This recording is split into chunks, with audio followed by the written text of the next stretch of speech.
Hello students. आज मैं अभिषेक, आपका मैथ्स मित्र, यहाँ पे लीनियर इक्वेशन के लेक्चर 5 के साथ हूँ। और आज हम यहाँ पे बात करेंगे condition for solubility of linear equation. मतलब कि बेटा यहाँ पे हम आज बात करने जो जा रहे हैं वो ये है कि अगर हमारे पास लीनियर इक्वेशन होती हैं तो उनके जो सॉल्यूशंस होते हैं वो किस तरीके के आ सकते हैं, मतलब कितने तरीके से आ सकते हैं, उसके ऊपर हम बात करने जा रहे हैं। और उनसे रिलेटेड कुछ हमारे कंडीशंस हैं उनके लिए, तो हम उन कंडीशंस को भी पढ़ेंगे। ठीक, तो चलिए जैसे कि हम देखते हैं कि जब हम लीनियर इक्वेशन अभी तक हमने जो लास्ट के 4 लेक्चर्स में सॉल्व किए, तो वहाँ पे क्या होता था कि लीनियर इक्वेशंस को जब हमको सॉल्व करना होता था, हमको एक्स और वाई की वैल्यूज निकालनी होती थी, तो हम लोग करते क्या थे बेटा कि हमको उससे पहले दो इक्वेशंस दी होती थी। तो हम यहाँ पे क्या करेंगे बेटा कि जो condition for solubility of linear equation है, वहाँ पे जो हमारा इक्वेशन होगा लीनियर इक्वेशन, उसका फॉर्मेट कैसा होगा ये ध्यान दीजिए।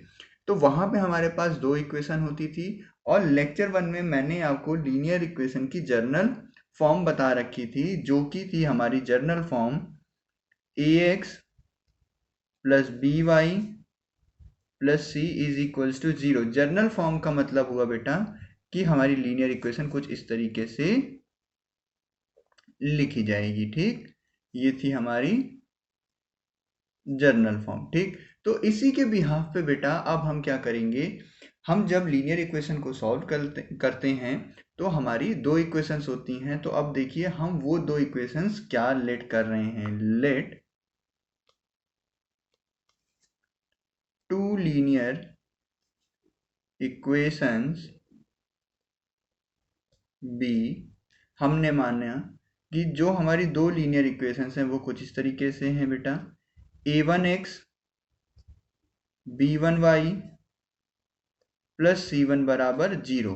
बस एक चीज आप ध्यान रखिए कि हम जो देख रहे हैं, जो हमने इक्वेशन लिखी है, उसमें वेरिएबल वाले टर्म और कांस्टेंट हमारे लिए c1 हमारे लिए ऐसा कांस्टेंट वर्क कर रहा है बेटा। वो सब कुछ मतलब वेरिएबल और कांस्टेंट सब कुछ हमारा एक ही साइड पे है। ठीक, और दूसरी इक्वेशन हो जाएगी बेटा a2x plus b2y plus c2 is equals to 0। ऐसे ही हमको दो इक्वेशन दी जाती हैं, तो हमने यहाँ पे सपोज किया है कि हमारी दो इक्वेशंस ये हैं। तो अब देखिए जो हमारे x की वैल्यूजेज आएंगी, जो हमारी x की वैल्यूजेज आएंगी बेटा, या तो x और y की वैल्यू यूनिक हो सकती है,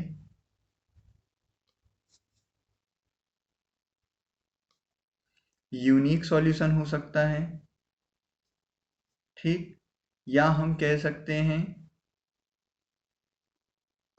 infinite many solution. Infinite many solution का मतलब हुआ बेटा कि x की कई सारी वैल्यू आ जाएंगी और y की भी कई सारी वैल्यू आएंगी, तो वो हो जाता है infinite many solution. Unique solution का मतलब x की केवल एक वैल्यू आएगी और y की केवल एक वैल्यू आएगी, तो हम कहते हैं कि ये जो सॉल्यूशन है ये यूनिक है।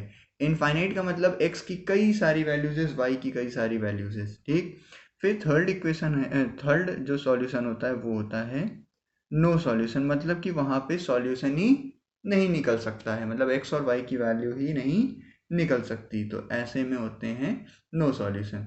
तो हमारे पास तीन केस हैं, हमको इन तीनों केसेस की कंडीशंस को देखना है। ठीक, तो चलिए देखते हैं कि अब ये जो तीन कंडीशंस हैं इनको दो भागों में तोड़ा गया है। पहला है कंसिस्टेंट। ठीक, कंसिस्टेंस कंसिस्टेंट का मतलब हुआ बेटा कि वैल्यूज कुछ ना कुछ आए, मतलब कि जो भी हमारे x और y के वेरिएबल्स हैं उनकी वैल्यू कुछ ना कुछ आए। तो वो दोनों चीजें जो वैल्यू मिलेगी x की और y की वो यूनिक और इनफाइनाइट में मिलेगी, तो कंसिस्टेंट के अंदर चला जाता है बेटा यूनिक सॉल्यूशन। ठीक, और इनफाइनाइट मैनी सॉल्यूशन। ठीक, तो अब यहाँ पे हमारी यूनिक सॉल्यूशन के लिए बेटा जो कंडीशन रहेगी वो क्या रहेगी, हम ये देखते हैं। ठीक, तो देखिए अभी हमने आपको बताया कि हमारे पास दो लीनियर इक्वेशन हुई, जो हमने मानी वो मानी a1x plus b1y plus c1 बराबर 0। दूसरी थी a2x b2y प्लस c2 बराबर 0। ठीक, तो अब देखिए जो हमारी कंडीशन है यूनिक के लिए बेटा, वो होती है a1 upon a2 is not equals to b1 upon b2। अगर ऐसी कंडीशन है तो हम कहेंगे जो उसका सॉल्यूशन है वो कैसा है, यूनिक सॉल्यूशन है। ठीक, और इनफाइनाइट मैनी सॉल्यूशन में हम क्या करते हैं बेटा, उसकी कंडीशन होती है a1 upon a2 is equals to b1 upon b2 is equals to c1 upon c2। ठीक, तो ये दो कंडीशन है, एक कंडीशन है यूनिक की जो कि है बेटा a1 upon a2 is not equals to b1 upon b2, and infinite solution के लिए जो कंडीशन है वो है a1 upon a2 is equals to b1 upon b2 is equals to c1 upon c2। ठीक, ये दोनों सॉल्यूशंस आते हैं हमारे कंसिस्टेंट के अंदर। कंसिस्टेंट मतलब x और y की वैल्यू कुछ ना कुछ निकली, तो इन दोनों ही सॉल्यूशंस में, मतलब दोनों ही कंडीशंस में हमारी x और y की वैल्यू कुछ ना कुछ आएगी ही। ठीक, तो चलिए जो दूसरा पार्ट है इसी का, कंसिस्टेंट के अलावा जो बचता है वो है बेटा इनकंसिस्टेंट। इनकंसिस्टेंट वाले पार्ट में आता है बेटा नो सॉल्यूशन। ठीक, तो नो सॉल्यूशन का मतलब हुआ बच्चे कि जहाँ पे x और y की वैल्यू नहीं निकलेगी, तो उसके लिए कंडीशन होती है बेटा a1 upon a2 is equals to b1 upon b2 is not equals to c1 upon c2। तो ये हमारा आ जाता है इनकंसिस्टेंट के अंदर।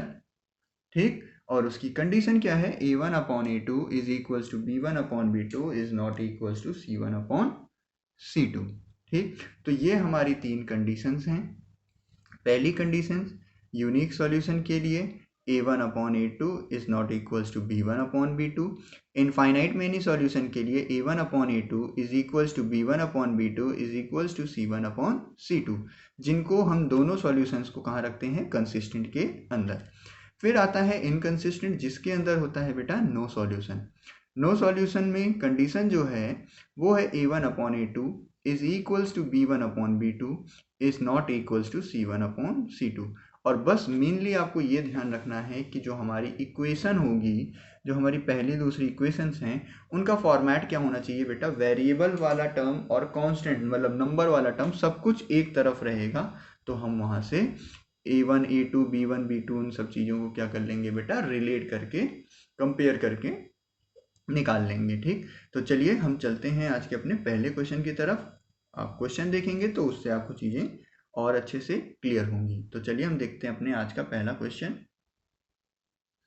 तो बच्चों ये रहा हमारा आज का पहला क्वेश्चन। कह रहा है find the value of k for which the given system of equation has infinite many solution. कह रहा है कि k की वैल्यू हमको क्या करनी है, फाइंड करनी है, for which the given system of equation, मतलब ये जो सिस्टम ऑफ इक्वेशंस दिए हुए हैं, ठीक, इसके लिए k की वैल्यू फाइंड आउट करनी है। और जो इस इक्वेशन का जो सॉल्यूशन है वो कैसा है, इनफाइनाइटली मैनी सॉल्यूशंस, मतलब कि x और y की कई सारी वैल्यूज आ रही हैं, तो हम वहाँ पे कंडीशन को यूज़ करेंगे। तो देखिए बच्चों, हमने अभी आपसे बोला था कि जो भी हमारी इक्वेशन होगी उसमें वेरिएबल और कांस्टेंट सब कुछ एक तरफ होगा। तो ये x और y हमारे लिए वेरिएबल्स का काम करेंगे, और k एज अ हमारे लिए वो भी है अल्फ़ाबेट, बट वो हमारे लिए एज अ कांस्टेंट का वर्क करता है। तो देखिए kx हमारे लिए वेरिएबल है बच्चे, प्लस 3y वेरिएबल टर्म है, ये हमारे लिए पूरा कांस्टेंट है, हमने इसको ब्रैकेट में कर लिया। ठीक, जब ये इक्वल टू के इधर आएगा बच्चों तो ये हो जाएगा माइनस ब्रैकेट में k minus 3 is equals to 0। ठीक, कोई दिक्कत, और हम इसको नंबर 1 दे देंगे। और देखिए अब ये इक्वेशन जो है इधर वाली, ये हो जाएगी बच्चों 12x plus ky minus k is equals to 0, और हम इसको नंबर 2 दे देंगे। तो हमने क्या किया बेटा, वेरिएबल और कांस्टेंट को सब कुछ को देखिए एक तरफ लेके चले आए हैं। देखिए वेरिएबल वेरिएबल, ये कांस्टेंट था, ये इधर आके शिफ्ट हो गया है। ठीक, तो चलिए अब आगे क्या करेंगे बच्चों, हम इसको कंपेयर करेंगे। कंपेयर इक्वेशन 1 विथ, अभी हमने पीछे दो इक्वेशन मानी थी, एक मानी थी a1x b1y plus c1 is equals to 0। तो हमने 1 को कंपेयर कर लिया वहां की पहली इक्वेशन से, और equation 2 with a2x b2y plus c2 is equals to 0। तो बेटा देखिए कंपेयर अगर हमने किया, कंपेयर का मतलब हम एक दूसरे को रिलेट कर रहे हैं। तो देखिए बच्चों, पहले इक्वेशन ये है, हमने इससे रिलेट किया, तो हम बेटा देखिए यहाँ पे x, यहाँ पे x, तो यहाँ पे x के आगे k है और यहाँ पे x के आगे a1 है, मतलब कि बेटा a1 की वैल्यू हो गई k। ठीक, b1 जो है वो क्या है, b1 है y के आगे, और यहाँ पे y के आगे दे रखा है 3। ठीक, और यहाँ पे है c1, c1 की जगह पे कांस्टेंट। तो जो c1 है बेटा वो क्या है, माइनस ब्रैकेट में जैसा बेटा लिखा है हम उसको एज इट इज ही उतार लेंगे। ठीक, फिर देखिए अब हम रिलेट करेंगे सेकंड को इस इक्वेशन से, तो x के आगे है 12, तो a2 की वैल्यू हो गई बेटा 12। b2 हो जाएगा, y के आगे है k, तो b2 हो जाएगा k, c2 हो जाएगा बेटा माइनस k। ठीक, कोई दिक्कत रिलेट करना जहाँ तक आप समझ गए होंगे, नहीं समझ में आया होगा तो आप लोग मेरे को व्हाट्सएप पे मैसेज करके भी पूछ सकते हैं, ये चाहे तो आप लोग यूट्यूब में वीडियो में ही आप लोग कमेंट करके अपने डाउट्स को पूछ सकते हैं। ठीक, तो देखिए इतना हो गया। अब हमसे कह रहा था कि जिसके इसके जो सॉल्यूशन है वो इनफाइनाइटली मैनी सॉल्यूशन है। तो हम क्या लिखेंगे बेटा, since equation have infinite many solution, therefore condition for infinite many solution, तो कंडीशन हमारी क्या थी इनफाइनाइट मैनी सॉल्यूशन के लिए, a1 upon a2 is equals to b1 upon b2 is equals to c1 upon c2, और इसको हम number दे दें बेटा कुछ नहीं अभी, सॉरी, अब यहाँ पे हम क्या करें, a1 a2 b1 b2 की वैल्यू पुट करें, तो हो जाएगी k अपॉन 12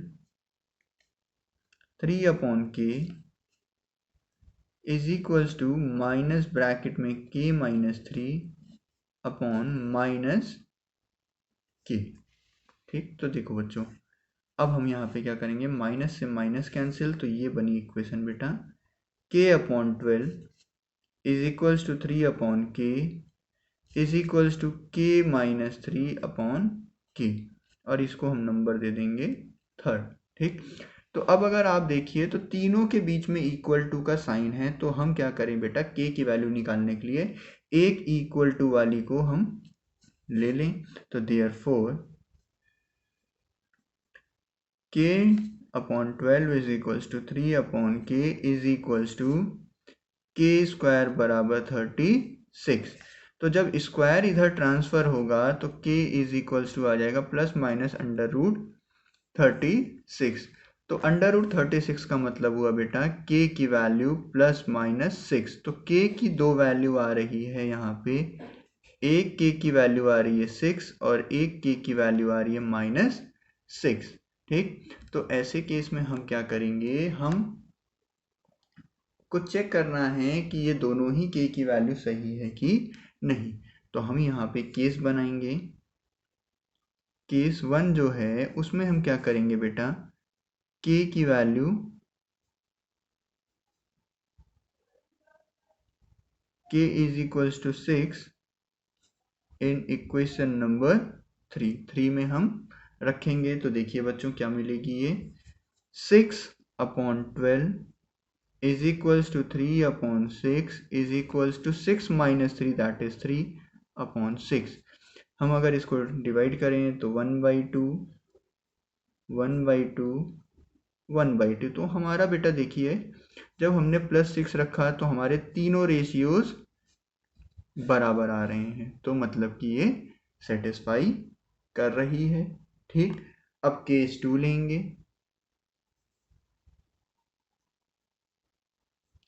केस 2 में क्या करेंगे बच्चों, k की वैल्यू -6 कहाँ रखेंगे,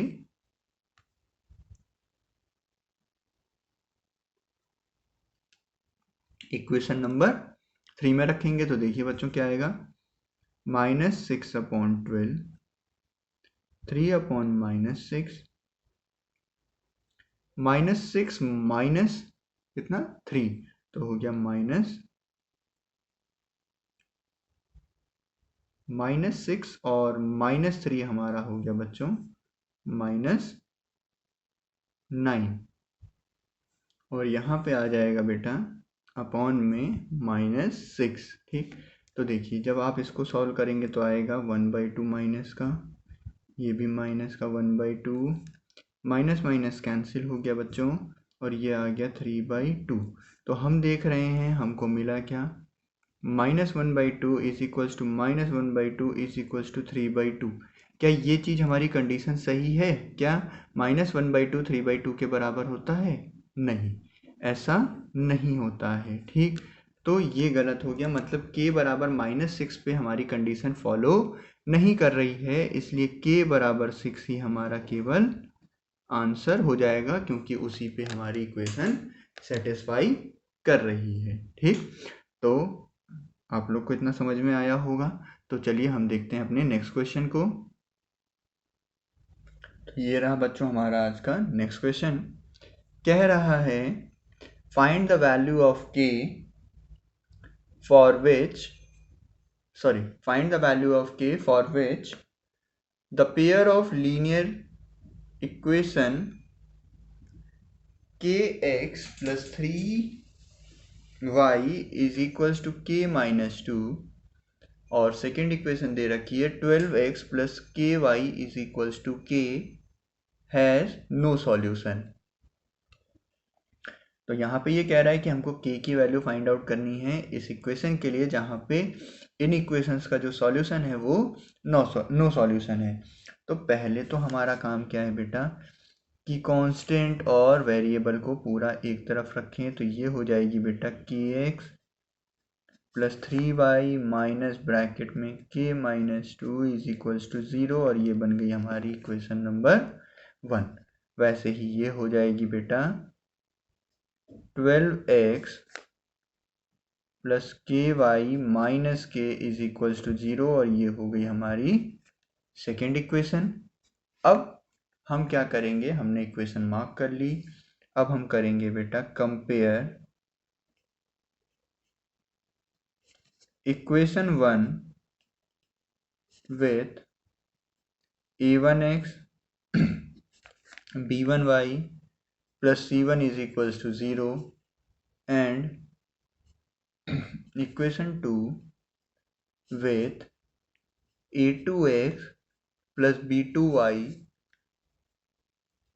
plus c2 is equals to 0। तो अब बेटा देखिए a1 को मिल जाएगी value k,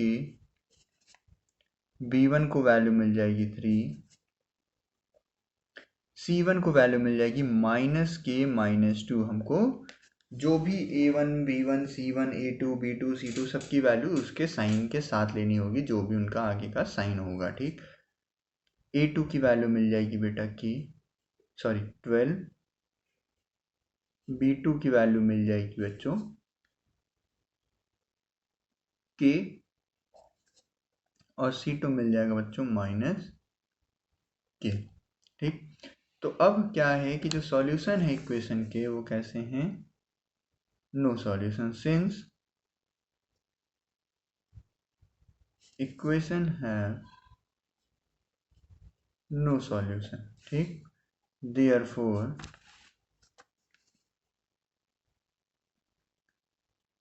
condition for no solution. ठीक, तो ये होती है A1/A2 equals to B1/B2 is not equals to C1/C2। ठीक, हम क्या करेंगे, अपनी सारी वैल्यूज इसको यहाँ पुट करेंगे।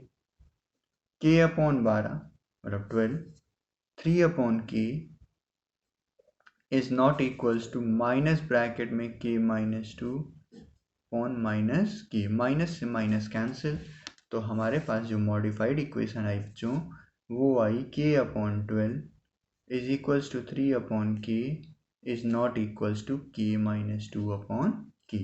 इसको हम दे देंगे बच्चों इक्वेशन नंबर 3। तो हमको जो वैल्यू फाइंड आउट करनी है तो हमने इक्वालिटी वाली कंडीशन को उठाया। अब देखिए therefore K/12 is equals to 3/K है, तो बच्चों इसको सॉल्व करेंगे तो ये आ जाएगा K²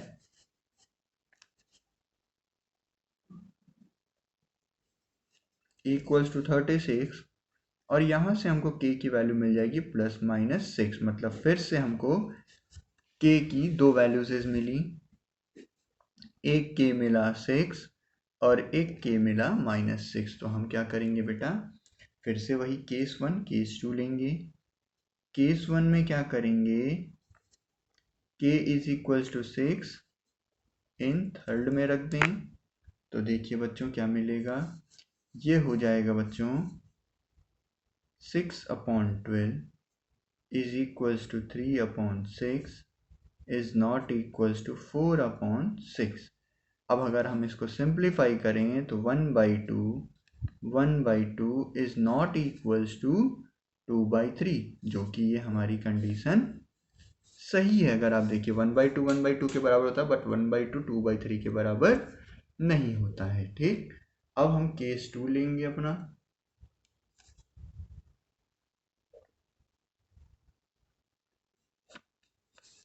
केस 2 में क्या होगा बच्चों कि हम K बराबर -6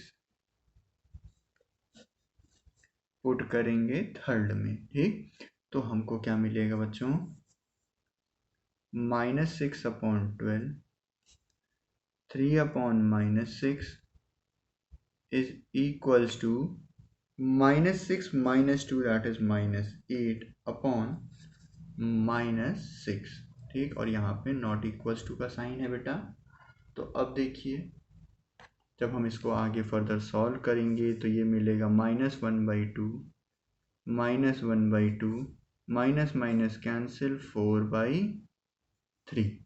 ठीक, तो देखिए ये अनइक्वल का साइन है यहाँ पे, तो देखिए -1/2 होगा बराबर, बट 4/3 के बराबर नहीं होगा, जो कि हमारी कंडीशन को फॉलो कर रहा है। तो यहाँ पे हमारी K की वैल्यू 6 भी आंसर होगी और K की वैल्यू -6 भी आंसर होगी। ठीक, तो आई थिंक कि आप लोग को ये चीज़ें समझ में आ रही होंगी, हम धीमे धीमे लेके चल रहे हैं। ठीक, बस प्रैक्टिस करिए, चीज़ों को समझिए, नहीं आता है डाउट होता है तो उसको पूछिए, तो आपको चीज़ें धीमे धीमे आना शुरू हो जाएंगी। क्योंकि बेटा जो इस समय कंडीशन चल रही है, आप लोग को कहीं ना कहीं अब आदत डाल देनी है अपने ऑनलाइन पढ़ने की। ठीक, क्योंकि ऑफलाइन क्लासेस कैसे हो रही हैं, क्या हो रही हैं, कुछ नहीं पता। ठीक, तो आप लोग को ऑनलाइन करने की आदत डाल लीजिए, क्योंकि आगे जब आप लोग जाएंगे तो कंपटीशन की अगर तैयारी करते हैं तो आप लोग को वहाँ पे भी कहीं ना कहीं ऑनलाइन क्लासेस की तैयारी करनी पड़ेगी, मतलब ऑनलाइन के थ्रू ही पढ़ना पड़ेगा। ठीक, तो चलिए देखते हैं अपना आज का नेक्स्ट क्वेश्चन। तो ये रहा बच्चों हमारा आज का नेक्स्ट क्वेश्चन, और ये हमारा आज का आखिरी क्वेश्चन भी है।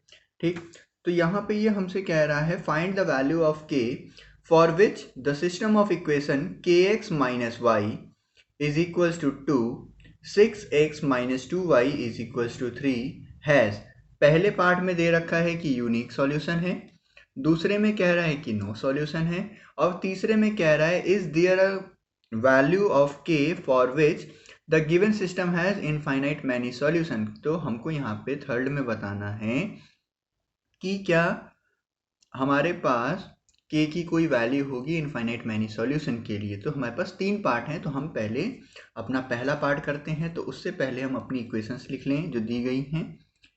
kx minus Y is equals to 2, इसको हम मॉडिफाई करके जो इसकी जनरल फॉर्म होती है उसमें लिखेंगे तो हो जाएगी kx minus Y minus 2 is equals to 0, और ये हो गई हमारी इक्वेशन नंबर 1। और दूसरी इक्वेशन दे रखी है 6x minus 2y is equals to 3, तो यहाँ से हमारी इसकी मॉडिफाइड इक्वेशन हो गई 6x minus 2y minus 3 is equals to 0, और ये हो गई हमारी इक्वेशन नंबर 2। ठीक, तो अब हम क्या करेंगे बच्चों, कंपेयर करेंगे इक्वेशन 1 को with a1x plus b1y plus c1 बराबर 0 के साथ, और इक्वेशन 2 को हम कंपेयर करेंगे a2x b2y plus c2 is equals to 0। तो हमसे कह रहा है फर्स्ट पार्ट में, तो देखिए बच्चों, सॉरी, पहले a1 और a1 a2 b1 b2 की वैल्यू फाइंड आउट कर लें। a1 की वैल्यू k, b1 की वैल्यू -1, c1 की वैल्यू -2, a2 की वैल्यू हो गई बेटा हमारे पास 6, b2 -2, c2 -3। पहले पार्ट में बोल रहा है कि जो सॉल्यूशन है वो कैसे हैं, यूनिक। इक्वेशन है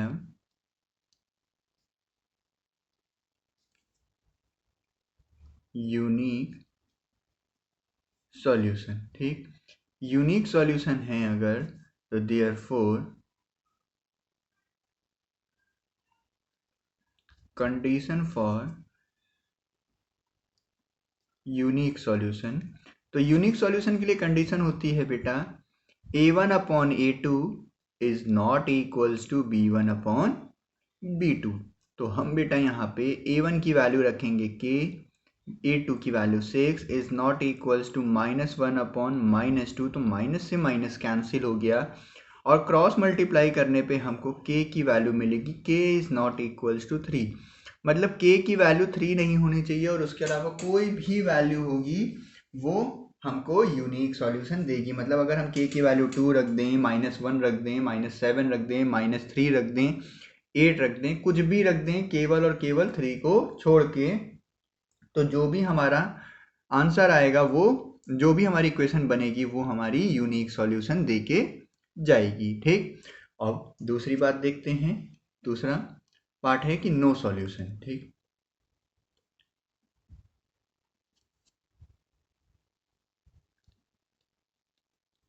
इक्वेशन है नो सॉल्यूशन। ठीक, इक्वेशन के नो सॉल्यूशन है, मतलब कंडीशन इसकी क्या हो जाएगी, कंडीशन फॉर नो सॉल्यूशन, तो ये हो जाएगी a1 upon a2 equals to b1 upon b2 is not equals to c1 upon c2। तो a1 अपॉन a2 की वैल्यू मिली k upon 6, b1 upon b2 की वैल्यू मिली -1 upon -2 and not equals to c1 upon c2, मतलब -2 upon -3।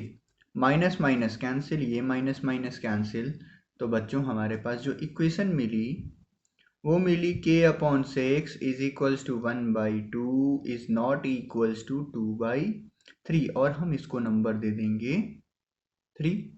अब हम क्या करेंगे बच्चों, हम ये इक्वल पार्ट से यहाँ से k की वैल्यू अगर निकालें तो k की वैल्यू आएगी 3, और हम क्या करेंगे, पुट कर देंगे k is equals to 3 in equation number 3। तो देखें हम कि हमारी जो सॉल्यूशन आया है वो सही है कि नहीं। तो देखिए k की जगह पे जब रखेंगे तो आएगा 3/6 1/2 is equals to 2 is not equals to 2/3। तो क्या ये हमारी कंडीशन को फॉलो कर रही है? 1/2 तो आ गया 1/2 is equals to 1/2 is not equals to 2/3। तो ये क्या हमारी कंडीशन को फॉलो कर रही है? हाँ, ये हमारी कंडीशन को फॉलो कर रही है। तो हमको यहाँ से क्या मिल गया बेटा?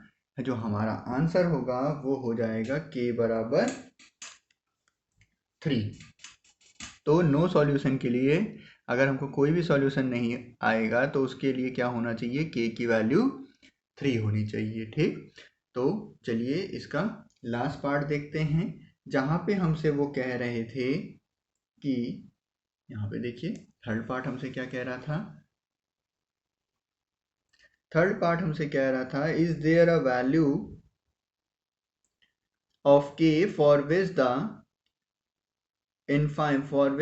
The system has infinitely many solution. तो कह रहा है कि k की वैल्यू फाइंड आउट करिए अगर जो मतलब k की वैल्यू कोई हो सकती है अगर इस सिस्टम के इनफाइनाइट मैनी सॉल्यूशंस हों तो। ठीक, तो चलिए हम इसकी कंडीशन को चेक करके देखते हैं। तो ये रहा हमारा थर्ड पार्ट, जहाँ पे equation have infinite many solution. ठीक, तो यहाँ पे इक्वेशन के इनफाइनाइट सॉल्यूशन है, therefore condition for infinite many solution. तो ये है बेटा a1/a2 equals to b1/b2 is equals to c1/c2।